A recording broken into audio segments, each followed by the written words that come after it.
Hello ladies and gentlemen, Chaos Wolf here, and welcome back to Elite Dangerous. Now, this time we are going to be taking a look at an A-rated Imperial Clipper. And no, your eyes do not deceive you, this is a black Imperial Clipper.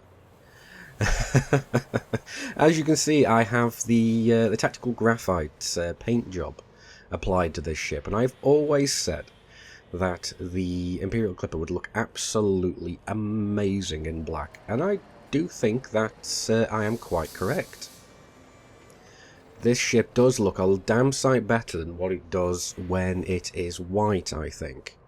I really do think that this ship just gets taken up to a whole new level in black, and with all the the standard Imperial blue LEDs or blue neon tubes and so on. It just looks absolutely amazing.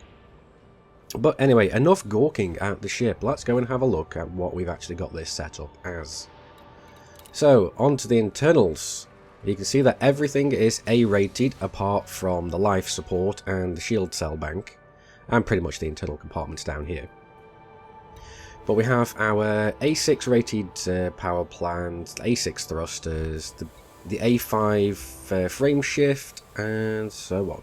We've even put in the A7 shield generator, so that this has the best shields this ship's ever going to get. The problem is, though, well, it's not exactly a big problem, is that these shields, A7s, are going to cost you 51.3 pretty much million credits, so it's not a cheap module. We also have a B-rated, B6 shield cell bank, and an A4 frameshift drive interdictor. Now, I've started going for the larger frameshift drive interdictors, because the larger they are, the easier it seems to be to actually interdict larger ships. So, I'm really just testing that out at the moment. I suppose you could go for the smallest, but I imagine it wouldn't perform as well as this does.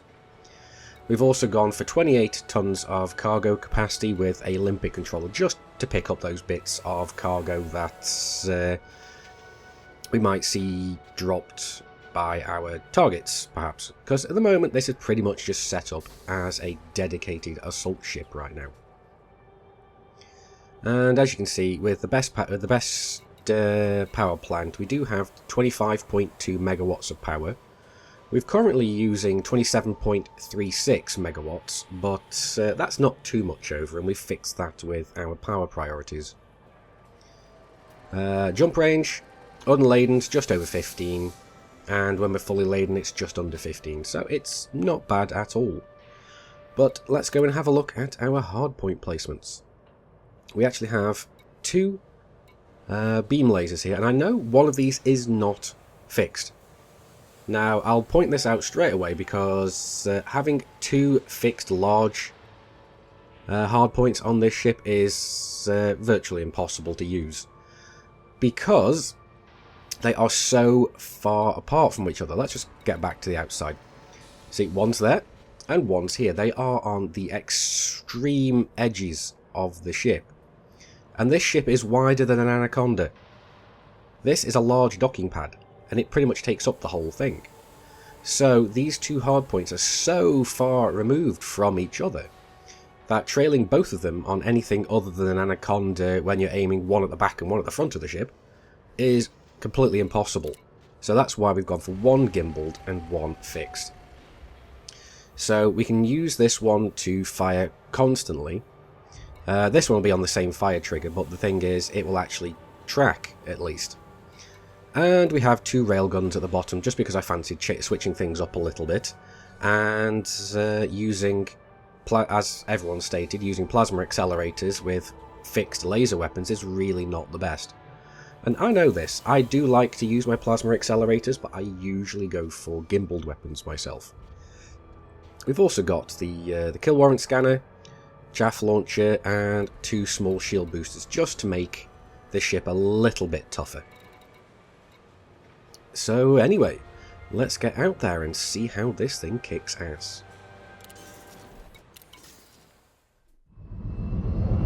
Okay, so we're here in a hazardous resource extraction site, and the first target we found is an adder winged up with 2 sidewinders. Now, I am curious as to how well this is, how this is actually going to go, but I do imagine we're just going to absolutely kick the ass of this adder. And just listen to those engines.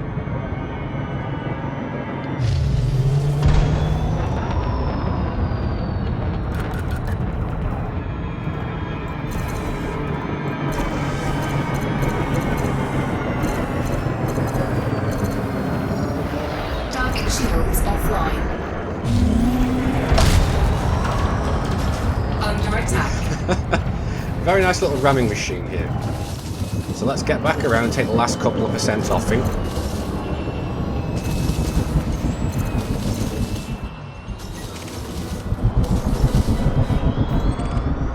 So, right, where are we? There we go.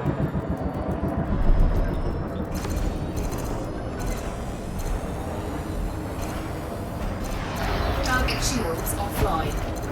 Warning, temperature critical. Under attack. Yeah, I don't imagine there's anything. Can't imagine why I would have having high temperature.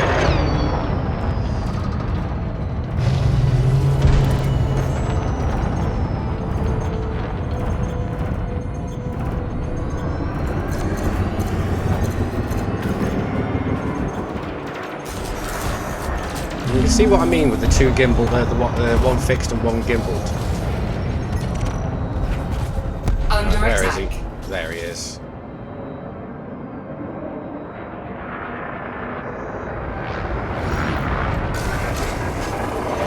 Target shields offline. Come back here, you.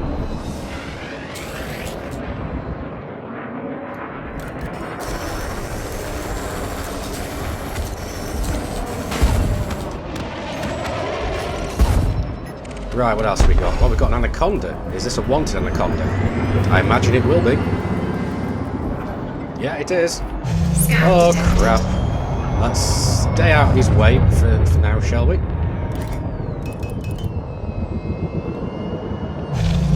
Well, that looks like it's going to be a bit harder than I expected. Because this guy seems to be fairly manoeuvrable.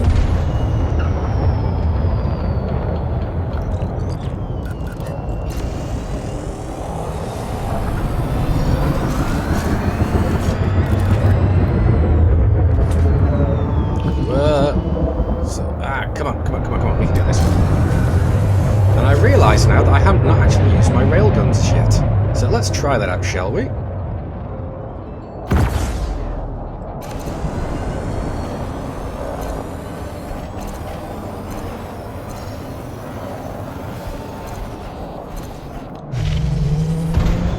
I was using a shield cell bank. Oh! Yeah, that's right, I have nacelles. Grab. So, full power to shields, let's try and keep them up. I don't want them going down right now.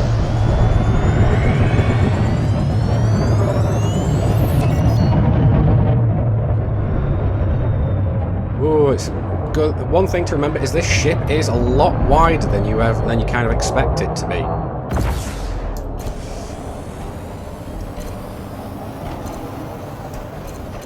Let's see if we can get his shields down.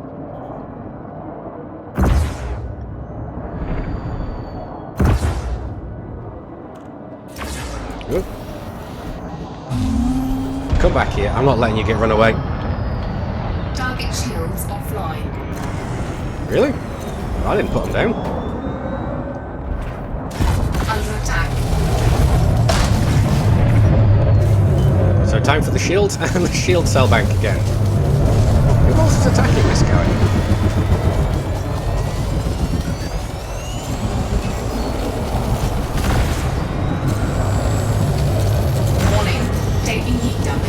Yeah, no shit.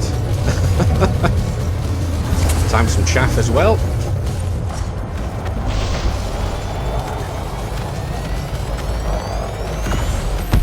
There we go, we got Target destroyed. Ooh, I didn't notice what health he was on. We must have hit something vital inside.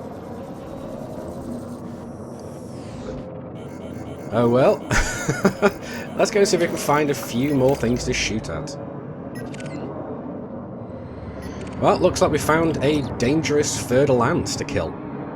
Well, I say kill, it's more like attempt to kill. Now let's see how well that actually ends up working for us. Under attack.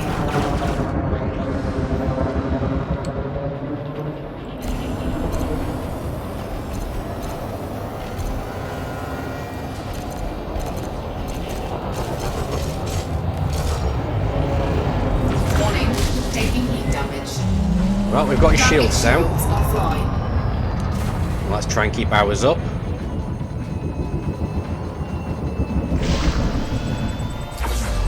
Damn. Not really a fan of these railguns, especially since we haven't got that much ammo in them in the first place.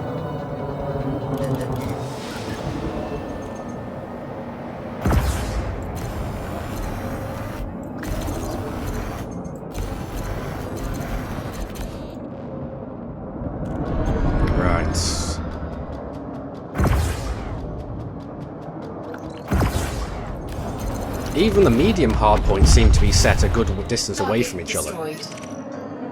But at the very least, they are actually good enough for hitting larger targets.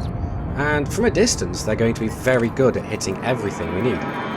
But this is where we need to find out... Yeah, he's wanted. Come on. Whoops. Just dipped there a little bit when I actually meant to ram him, but oh well. Now we have to find out how manoeuvrable this thing really is. And as you can see, it's got a hell of a punch when it rams its targets.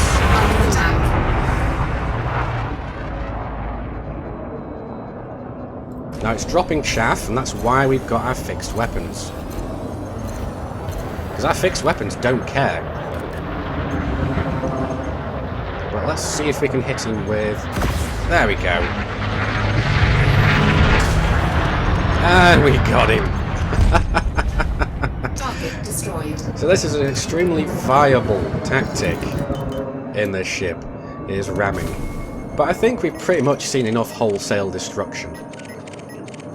So let's get back to the orbital, see how this thing lands A-rated, and see what I think of it A-rated. Okay, so we're getting into dock. Let's request docking. Docking request granted. So we've got docking pad 40. And let's slow it down a little bit because this ship is extremely quick and it is also extremely wide. So, where is docking pad 40? There it is. So let's line up, drop our gear. Now, the thing about this ship is it is very heavy and it does drift a fair way. So I'm going to press down the lateral thrusters, and I will tell you when I'm pressing and when I stop. So I'm pressing, and I'm letting go. And that last little bit there is just how much we drift with lateral thrusters. And that can be used very well to actually set the ship down very easily. Docking successful. Engines disengaged. Just like that. But anyway, I know you don't really want to see my finesse in landing. What you want to know is what I think of this ship once it's been A-rated. So as soon as we get into the hangar, I will let you know. So, what do I think of the Imperial Clipper once it is fully upgraded? I do think this is a very dangerous ship. I also think it's got a very interesting thrust to drift ratio. It can go very, very fast in a straight line, but turning is a little bit more of a problem. But other than that, it is not. It's not too much of a problem that a skilled pilot can actually completely overcome that. I mean, you saw me throwing this around, although a little earlier on I did actually manage to smash this thing into an asteroid by accident. And I know that I can attest to other players who have flown these and managed to accidentally smash them into asteroids. But it is a very nice ship. The main reason I'm not the biggest fan of it is because of these two hard points here. Now, I could understand if they were mounted on the back, perhaps, or even here, or even one up here and one here. because then we would actually have a decent grouping of hardpoints.